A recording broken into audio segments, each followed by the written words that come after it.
Freud, em sua obra, descreve as fases psicossexuais pelas quais o indivíduo passa ao longo do seu desenvolvimento físico e mental. Ele foi duramente criticado quando divulgou sua teoria, por afirmar que as crianças tinham sexualidade. Mas o diabo não é tão feio como o pintam.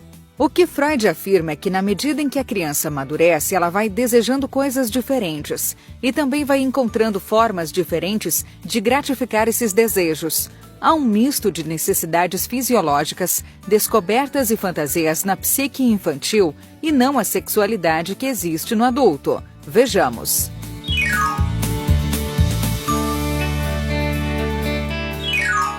Na fase oral, que vai do nascimento até aproximadamente o 2º ano de vida, a zona erógena do bebê é a boca. Por que zona erógena?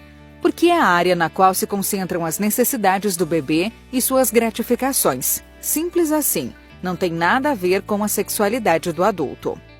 As necessidades básicas do bebê são a sede e a fome. Então, ao receber alimento, essas tensões são aliviadas. Adicionalmente, ao receber o alimento, o bebê também será confortado, aninhado e acalentado pelo adulto que o alimenta. Logo, o bebê associa o ato de alimentação à redução da tensão alimentar e à sensação de prazer gerada pelo contato afetuoso do adulto.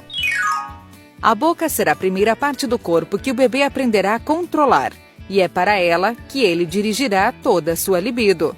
Lembra que no primeiro vídeo sobre a teoria de Freud, nós vimos que a libido é a energia que alimenta a pulsão da vida? Pois bem, na fase oral, quase toda essa energia libidinal é direcionada para a boca. Então, tudo que o bebê faz com a boca, comer, morder, beber, sugar, gera prazer, satisfação.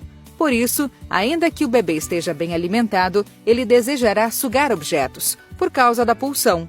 A fome, que é uma necessidade orgânica, já foi satisfeita, mas a pulsão, que é uma necessidade orgânica e psíquica, nunca é saciada. Nessa fase da vida, as pulsões se manifestam nas atividades que geram gratificação oral.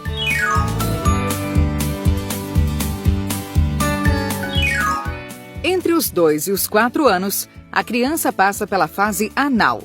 É nessa fase que ela aprende a controlar os esfíncteres e a bexiga. A expulsão das fezes pelo ânus gera prazer, mas a criança também pode sentir prazer em reter as fezes, o que cria uma espécie de conflito. Por um lado, eliminar as fezes é prazeroso. Por outro lado, existe a necessidade social de controlar essa eliminação até chegar ao local adequado. Esse é um dos primeiros conflitos entre o indivíduo e as exigências da vida social que a criança experimenta. Ela quer sentir o prazer da evacuação, mas ela não pode fazer isso a qualquer hora nem em qualquer lugar.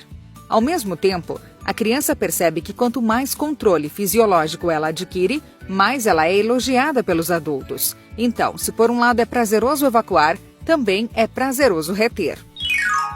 Nessa fase, a criança pode controlar a evacuação como forma de obter elogios, mas também pode não controlar de propósito e evacuar onde não deve como forma de chamar a atenção.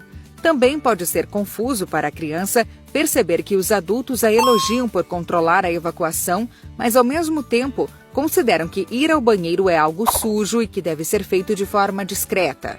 A criança se pergunta como ela pode ser elogiada por eliminar as fezes na hora e no local certos e ao mesmo tempo ver que suas fezes são indesejadas.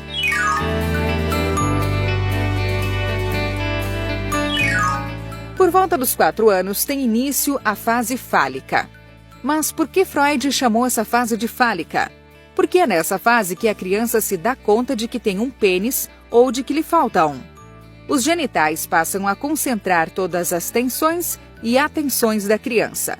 Os meninos começam a ter ereções, e isso leva a um maior interesse pela região genital. E ao se darem conta de que as fêmeas não têm pênis, os meninos experimentam a chamada ansiedade de castração, que é o medo de perder o pênis. Na fase fálica, as crianças começam a sentir ciúmes da atenção que seus pais dão um ao outro em vez de dar a eles. O menino começa a enxergar o pai como um rival pelo afeto da mãe, o que leva ao chamado complexo de Édipo. Segundo a peça de Sófocles, um antigo dramaturgo grego,